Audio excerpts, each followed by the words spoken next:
Welcome to the Killjoy After Party. Think the fun is over once you quit drinking? Think again. We have a booze-free beverage shop in Nashville, and we hear stories from our customers all the time about how much better life is after booze. And we're excited to share these stories with you. And since this is Nashville, you bet your ass we're making it musical.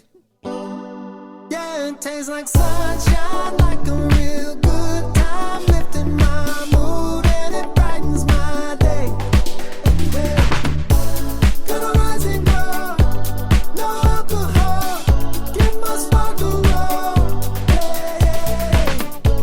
Gonna rise and go, no alcohol. I meant the plant-infused drink. The giggle grass, as some people call it. The giggle grass, yes. Awesome. Well, for people who don't know about Cali Sober Mom, can you kind of just give us a little bit of a background and tell us who you are? So my name is Monica. I came from corporate world, I guess you would say.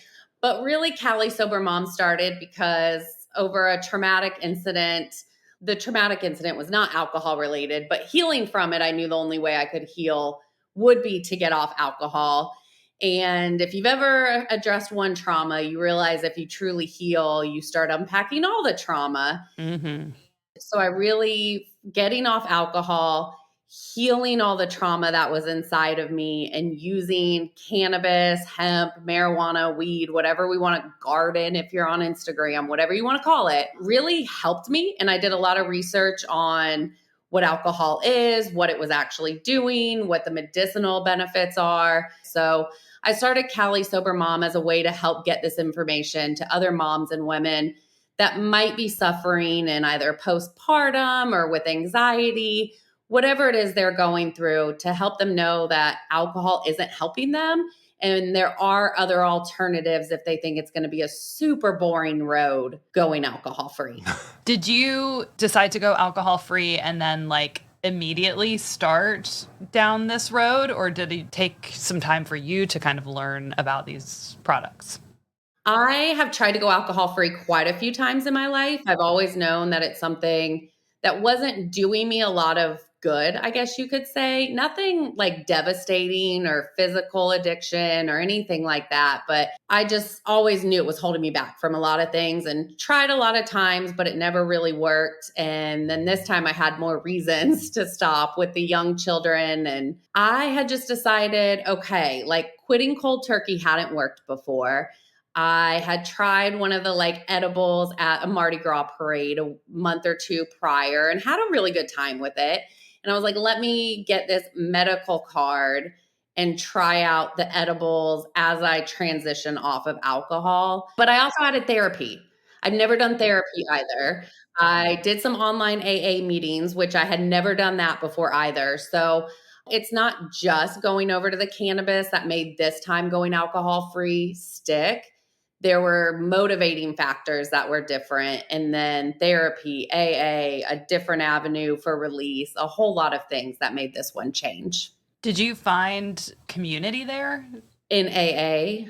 Yes, in AA or in general, because it seems like maybe you felt the need to create community. Yeah, so I will say I did not in AA. It was not for me. I think it is absolutely fantastic for the people that it works for. But also, I live in the South, deep South, New Orleans, and I'm from Iowa. And so I hit up the Midwest and the Bible Belt, which cannabis is still very much stigmatized. So no, I guess I didn't really feel this huge community, and I wanted to create one. So folks like me knew what to Google, knew what to trust, because there's so much misinformation out there, or just didn't feel alone. You know, we have a shop where we sell non-alcoholic beverages, and we do sell drinks that are THC and CBD infused, and they're very popular. And we see a lot of customers who think of themselves as sober or alcohol free, but they use these types of products. There's also a lot of people out there who would say, if you're using these kind of products, you're not sober, and that it doesn't go along with the lifestyle. So have you felt a lot of pushback in that space or anything like that? I wouldn't say pushback necessarily, but I felt it myself. I can't even tell you how many times I Googled that when I first started out because I was so excited, when you hit your first 30 days or your 60 days or your 90 days. And I'm like, but can I really tell people that I'm 30 days sober if I'm doing this? Do I have to hide this? That's when I did the Googling, I did the searching, and I decided I don't want to impact or offend anybody by saying just sober. So that is why I really picked up on the term Cali Sober, California Sober, and made sure that I always said that if I included the word sober. Because for me, it was never a physical addiction. It was something that I mentally became addicted to for the dopamine and the other things that it was covering up. And there's some people that really do have bad physical addictions to any drugs. And so sober is something they take very seriously, and why I always wanted to say Cali or California sober. And then I want to make people feel comfortable. Like, you can be alcohol free and that's still something to celebrate. It is really something to celebrate because alcohol, they don't tell it to you, but it is addictive. It is a very by nature addictive drug, especially if you have ADHD and you're chasing dopamine, which I had no idea I was doing, but I was. And if someone were to give me a lot of pushback right now, I would kind of just take a deep breath and try to have grace with them because there's something deeper going on for them, is what I keep trying to remember. There's something that I'm doing that's hitting and hurting them somewhere, and they've got to figure what that out is to heal from. And to me, the language, we need to figure out kind of new terms for this. Cali sober is a term, or alcohol free. I always say I'm just alcohol free. I don't say sober. I just say I'm not drinking or whatever. When I decided to quit drinking, like, learning about dopamine and alcohol and brain function really had an impact on me. And learning that, like, nothing was fun anymore without alcohol because of what alcohol had done to my brain was a huge motivation to me to get over that hump and to get past it. And for that reason, and I haven't done any research, but I'm curious what you would have to say about this. Like, I've kind of tried to not really get involved with anything that has THC in it because I just assumed it worked the same way. Not a doctor expert, so I don't know specifically, but from my understanding, THC, cannabis, whatever you want to call it, is not physically addictive. Now, I stress to people, if you think you're going to put down alcohol and just pick up a cannabis beverage and everything's going to be better, you're running from something, right? Mm-hmm. Like, there was a reason you kept reaching for the alcohol the first few times. And if you just go to the cannabis beverages or THC, then you're just transitioning your escape, really. So you've got to identify why you want to be alcohol free. What is it that you're trying to heal? And then use cannabis mindfully around that. But also at the same time, like, the best thing about like these beverages, at least for me, is when you have that first drink of alcohol, you get that surge of dopamine. And from what I understand, THC doesn't give you that dopamine surge that then you're chasing and chasing and chasing. I would leave it to a doctor to really say if there is that dopamine at play there as much as with alcohol is. But from my understanding and what I've experienced, there's not. Yeah, I mean, obviously the drinks are fun, but to me, it feels like kind of a slippery slope too. And I'm like, I'll kind of dabble and then be like, I don't want to do that anymore and take some time off. And I don't know. I'm just kind of I'm in a gray area with that myself personally. Yeah.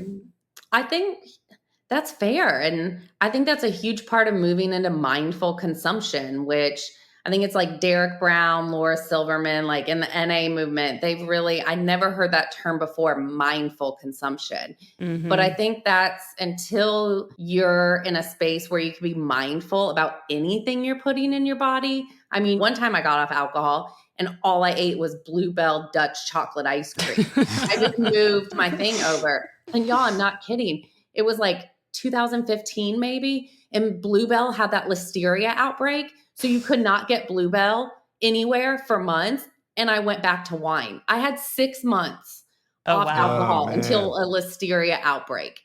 The point of that being is it's so easy to just transfer to a different escape item. So until you're mindfully knowing why you're choosing to pick that up in that moment for anything, then that can happen. So it's be in that gray area until you're ready to get out of it. Yeah, and it's the numbing out on stuff. That was one of the epiphanies I had. You just numb out on drinking, shopping, other people. Like I would always numb out in a relationship. Like I would lose myself in the other person in a relationship sense. So like I had to reevaluate all that. Like you said, once you have one awareness insight, it kind of unravels Pandora's box there. It really, really does. I didn't even think that you could do that with people, but yeah. Oh, honey, let me. Yes. Yes. Yeah. I don't know if people are big into journaling. I was never a big journaler and I still wish I did it more, but I don't. But one of the times early on in my going alcohol free and starting therapy, I was taking my twins somewhere and they fell asleep in the car. So I had to sit in the car until they woke up because I was like, oh my God, they're finally napping. And so I started writing. And as I was writing, the words came out, oh my God, I used alcohol to stop my brain from thinking. My brain goes a million miles a minute, and hence starting Cali Sober Mom and wanting to take over politics and wanting to change the world. Like, I don't know how to stop. Like, it's an energizer bunny up here that connects things. And that's what I had used alcohol to shut off. And that was an eye-opening moment for me, and probably really where things really started to change and shift. And that's your superpower, you know, like you could have been harnessing it or, you know, now you are, but like we were just taught to kind of that it was too much and we need to numb it down or fit in the box, as you say on your social media posts, which really resonated with me. Because I mean, honestly, like I started drinking at I think I had my first drink at 12, y'all. Like I come from a family that they drink, and at 14, it was regular to like have it and stuff. And I look back on also as that's really where they're trying to confine you in a box, and you're trying to fit into social circles and you're trying to fit into the rules at school. And for someone with ADHD and conformity, that has never worked for me. Yeah, I was using it to hide from all that and really make myself fit in. And then shocker, I had social anxiety after that, which come to find out alcohol causes social anxiety. We've talked about kind of the adversities and the things you had to overcome by quitting. What are some of the good parts that have enhanced your life? I am way more present in all of my relationships. I lost 40 some pounds, I think, without super trying. Like I used exercise early on as if I got bored and if I needed something that I thought I was going to go for a drink, I would go for a walk or I would do like some weights. And I think getting mentally healthy was huge too, because I wasn't, again, just moving that addiction to fill whatever was mentally missing. Everything about my kids used to annoy me. I mean, I have 3 young kids and now they still annoy me. Of course, they're young, but I'm more present in the terms of like, I want to enjoy it and I want to do things with them. And so, yeah, relationships and just how I feel physically and mentally has really improved. That's awesome. I loved when I quit that like the promises that I would make to myself about healthy stuff I was going to do just became so much easier to follow through on. You know, because you're always like, oh yeah, I'm going to meditate every morning or whatever. And then you're hungover and you don't want to. And that kind of stuff would just go out the window. But now I'm like, no, I show up for myself as well.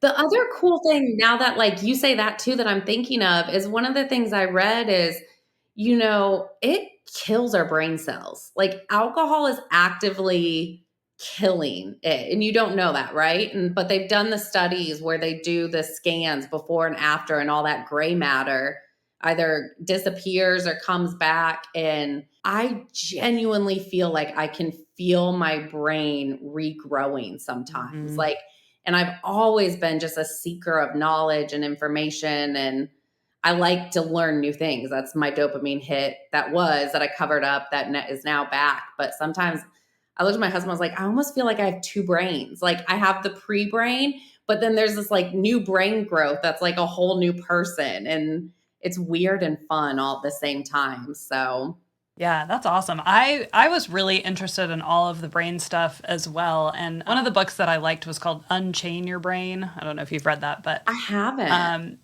You know, they do brain scans and they show that our brains are so like plastic basically, or elastic, so that when you do all of this damage to your brain, but you can repair it. Like the brain can repair itself if you stop and change what you're doing. So for people who feel like it's hopeless and they feel like they've gone too far down that road. And I was like you, like I started drinking really young and drank almost 30 years.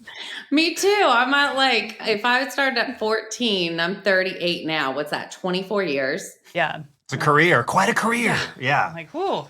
Well, I think there's one thing everyone's going to realize about me. Whatever I do big. If I'm going to do it, let's do it. Drinking, Yes. 3 kids in 18 months. Oh, I'm going to do a podcast. Why not launch a whole business? Why not? Let's change the whole world. But I have not read that book, but it reminds me of something. Like your brain is a muscle, just like anything else in your body.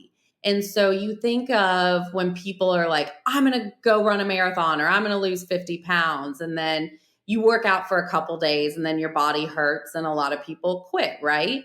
Well, mentally, your neurons get wired in pathways. You start doing things just by habit and subconsciously, and it takes very little energy because they're already moving that way. Well, when you try to create new habits, or change behaviors, it makes your brain have to think, stop, rewire. It uses a muscle. Mm-hmm. And so if you try to say, I'm never going to drink again, that's a lot of pressure to put on your muscle and expect it to just change overnight. So give yourself little increments like, this is my goal, and then this is my goal, and then slowly build up that muscle, which in this case is rewiring your brain neurons. But I thought that was really fascinating when I read that because I never thought of it that way. I always thought it's just, I don't have willpower. Right. And I'm like, that's not what it is at all. That's what they trick us into thinking. Right. Yeah. And the idea of continuous sobriety is the only way. I mean, I think a lot of people now agree that, no, you can kind of train for sobriety. And if you have a relapse, like that's what I think in this Naked Mind model, they call a data point. So you're training to learn how to not drink and you're getting information about what works for you and what doesn't. And you can keep, working on that in small little bits until you get there. Because like you, it took me a long time. I started trying to quit drinking basically in 2015. And it took me 5 years until I was able to get to the point of like continuously being alcohol free. Man, well, congratulations, because I was right there with you in 2015 and listeria got me. So I don't think a lot of people have shared those stories along the way. So I think it's huge that you're doing things like this and having the podcast and being open and being vulnerable about that because it's hard and other people are going to need to hear it. Alcohol was built to be addictive. They've marketed it as drink responsibly, which is to me the biggest marketing scam of all time because they put a substance that they created to hurt you and be addictive to you and then blame you for being addicted to it and having problems with it. So getting that message out there is so huge. So I think it's awesome what you guys are doing too. Well, thank you. I think that method does work for some people, but knowing that there's a lot of other ways, and especially if you're somebody who's living in some kind of other gray area where you're not sure if you're an alcoholic and you're not sure if this is a problem, that like, yeah, there's a whole spectrum, basically. Mm-hmm. They didn't teach us that there could be spectrums. Right? No, we just like, you're an alcoholic or you're fine. So, part of our brand is to like show that even if you quit drinking, like life on the other side can be way more fun. And so I'm curious for you to tell us about something like fun or wild and crazy that you've done post alcohol. And I know you're a mother of 3 small children, so it just is whatever is. There's going to be poop involved. Yeah. I have taken 3 kids under the age of 3 I've flown them to Iowa. I've taken them to the beach. I've flown them to Denver and I have had fun, y'all. I haven't screamed at them in the airport. I haven't lost my shit on my husband. Like I have found a way. I could never have done that with alcohol. Yeah. And to me, that's like the coolest thing is I'm getting to build these amazing memories with my kids and I'm getting to bring them to my family in different areas and not be stressed out. And I mean, who's traveling with a 3-year-old and 2 2-year-olds on an airplane and laughing and giggling and having fun? That's me. That's the coolest thing I'm doing right now. But it might not be where everyone else who's listening to this is at right now, where they think that's wild and crazy and fun. But for me, that is like my highlight right now. Dude, that's beautiful. It is. Because I think, I mean, right now, and there's still so much mommy wine culture, and I need help dealing with my children, you know, and to be able to go, no, I'm going to be present for them best I can and do that is crazy. Yeah. It's rebellious, and I love it. Yeah. Again, like we have been superheroes forever, and we've had to do it all on our own. And finding resources, or if you see someone struggling, just offer them a hand. Like, Yeah. what is it going to be, 2 minutes out of your day? Like, you've been there. And that's how we get better as a society in this, is seeing when people are struggling, inconvenience yourself for 2 minutes to help somebody, and then they can help somebody else, and it just keeps going.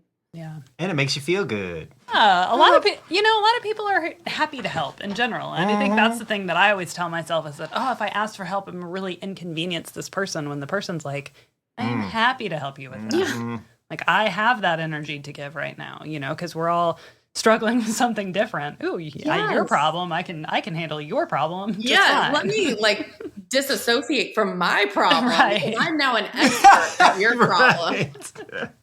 So let me help over here, so maybe I can get my shit together to fix my problem. Yeah. Or maybe while I'm fixing yours, someone will come in and fix mine. Yeah, exactly. Okay, what advice would you give to someone who's considering going alcohol-free? Find your why. Why is it that you want to go alcohol free? What is it about your life that you're not happy with? Because if you don't address that while going alcohol free, it's not going to do a whole lot. Like, you know, you might transfer that addiction somewhere, or you're just removing the substance. The same issue is still there underneath. That will really help you heal more than just putting down the booze. Well, what are you hiding from? What needs fixed? I love that. Is there anything else you just like really want people to know about you or this topic?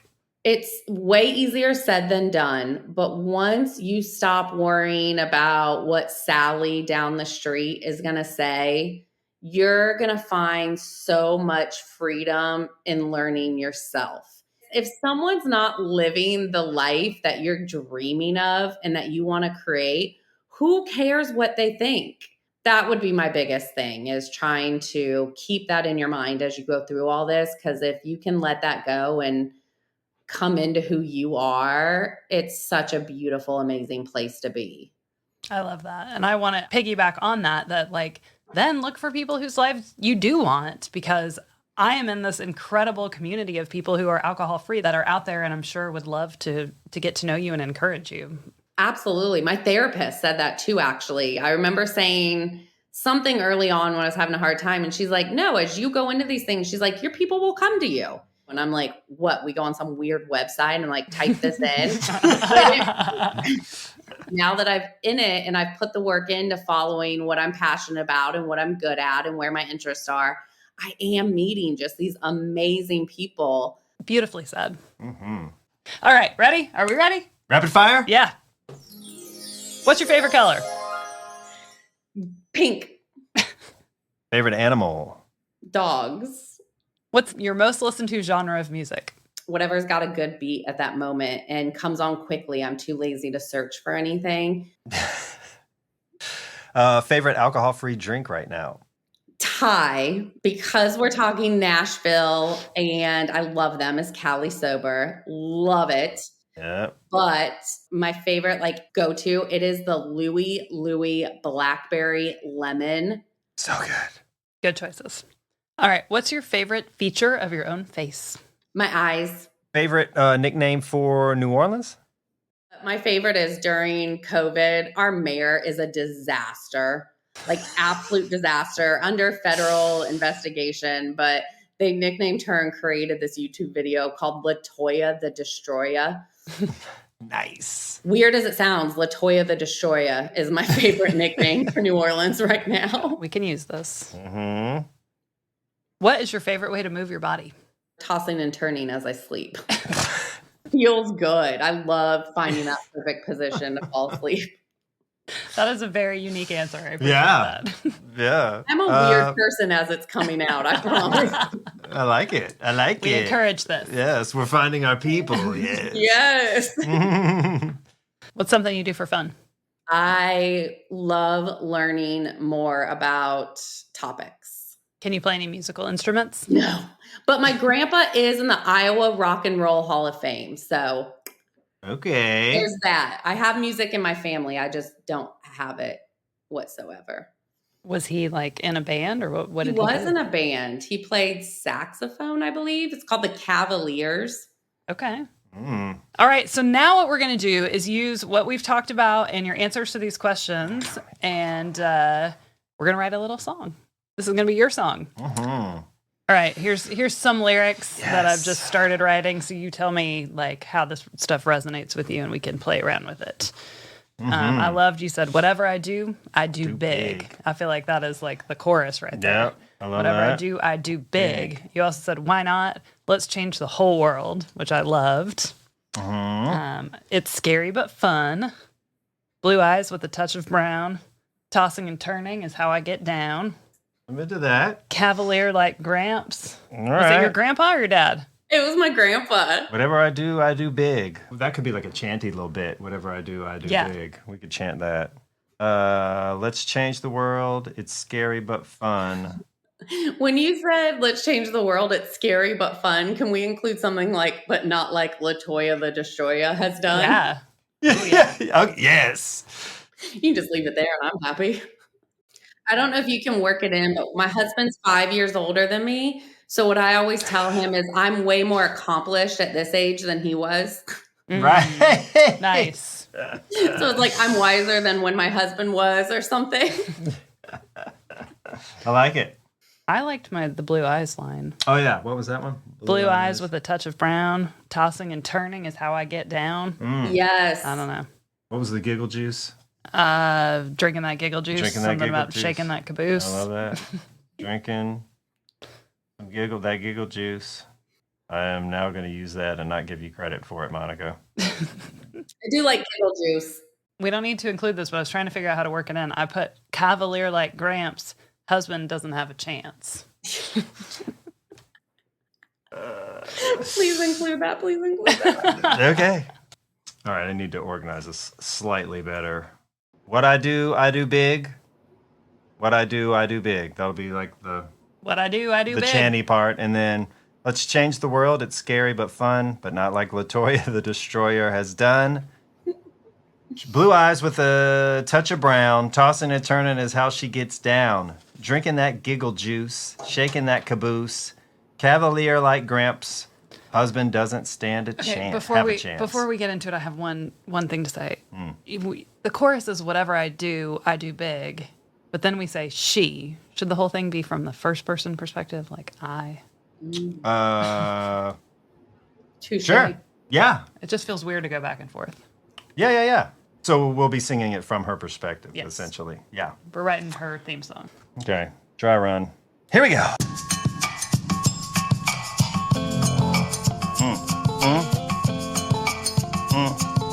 What I do big.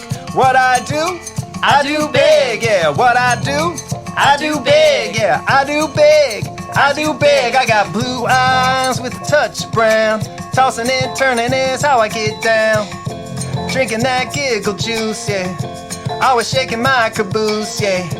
Cavalier like Gramps, and my husband don't stand a chance. Cause what I do big. What I do big. What I do big. Yeah, I do big. Let's change the world. It's scary but fun, but not like LaToya the Destroyer has done. Change the world. It's scary but fun, but not like LaToya the Destroyer has done. What I do big. What I do big. What I do big. I do big. Hey, what I do big. What I do big. What I do big. I do big. Yep. I love it. Love it. I completely forgot about that other part, but we brought it back. Yeah. You I found almost it forgot about beautifully. Latoya. That was the gem. yeah. All right, there you go. Yeah. That's your song. That's your song. When the feds come and get her, I'm gonna try to make this pop off. I'm gonna be like, we made a song for this, y'all.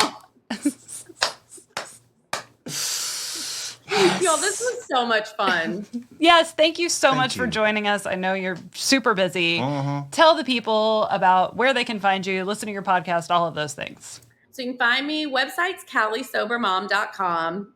I'm going to be on all the socials. The biggest thing is going to be the newsletter. So there's going to be a sign up. They still censor what we can say. So the newsletter is really where you're going to get the most authentic version of everything. And then our podcast is Cali Sober Mom, and season 2 will be coming out about mid-September. That's so exciting. Cool. Well, thank you again. You're amazing. Thank you. Good time lifting my